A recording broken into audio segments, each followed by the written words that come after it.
What's going on, Internet? It's Black Light Attack, and welcome to part 1 of my first episode of Question and Answers. This is my answers, and this is going to be part 1. There will be a part 2. I got a lot of good questions, and I was very happy with it. Thank you to anyone who sent in a question.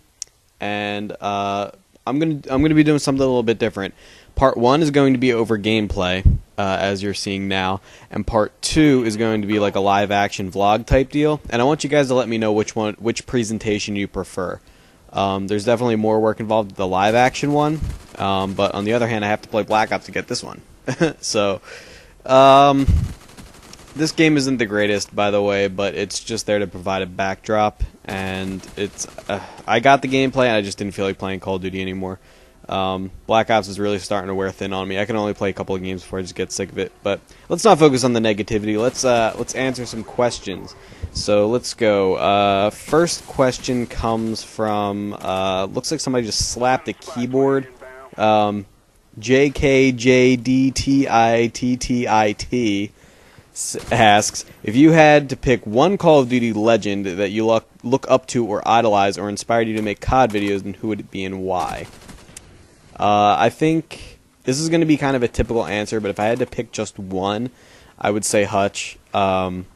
He's a really down-to-earth guy, which is something that I admire in a commentator that got as big as he did.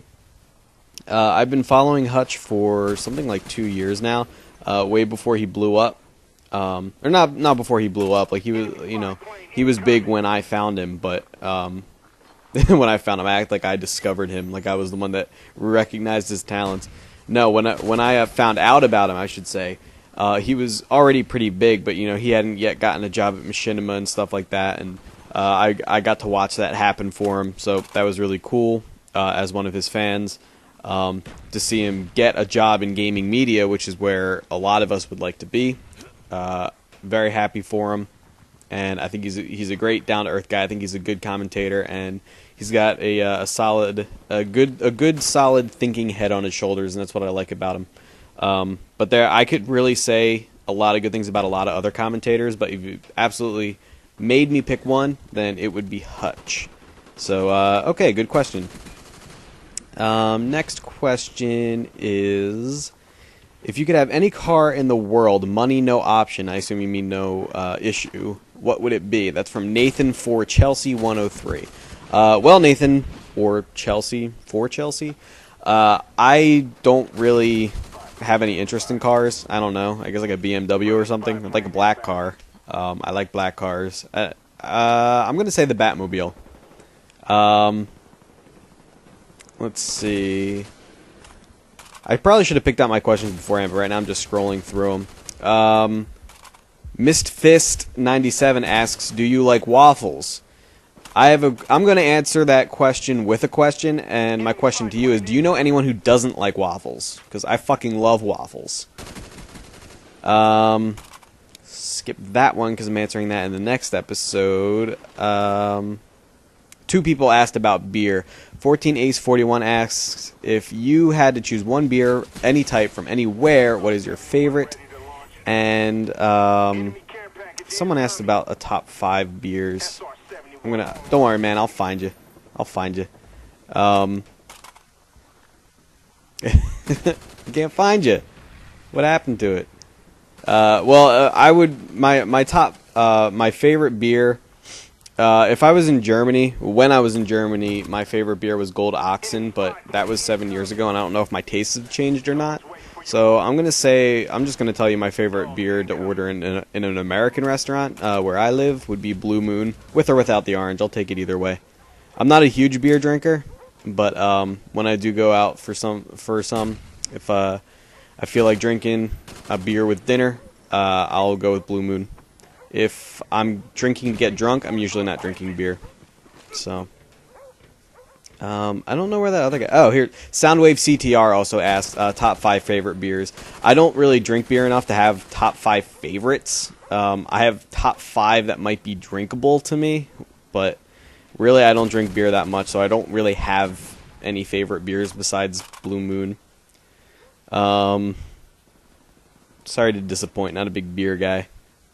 Opposite Synonyms asks top 3 if straight and top 3 if gay. That's pretty easy for the women. Of course, Natalie Portman. You guys know I'm obsessed with Natalie Portman. I think she's insanely cute. And I actually, when it comes down to girls, I think that there are 2 different kinds of attractive. Well, there's many different kinds of attractive, but you can generally classify them into 2 large groups. There's hot and then there's cute. And I would definitely classify Natalie Portman as cute rather than hot, but that's what I prefer. I much prefer cute girls to hot girls, mostly because of the attitude that tends to come with them. And that's an absurd generalization. Not every cute girl is going to be sweet, and not every hot girl is going to be a bitch. But generally speaking, I like cute girls better than hot girls, so Natalie Portman is definitely top of the line for me.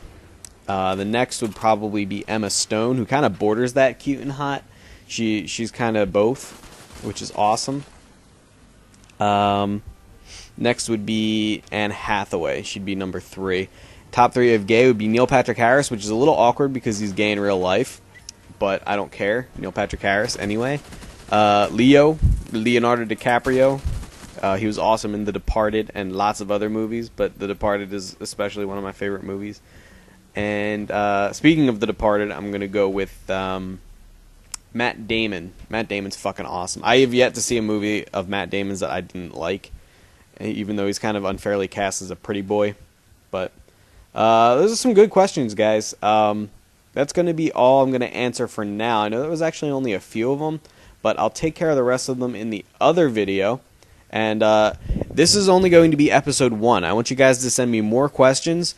I'm always accepting more questions. From now on, I'd like you guys to use blacklight.inbox@gmail.com so that I don't have to keep track of all my questions across all my YouTube comments.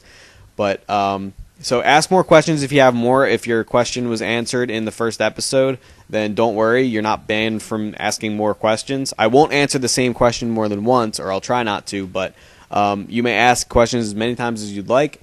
I'd like to answer more, and I hope you guys enjoyed the answers. This has been Blacklight Attack. Take it easy.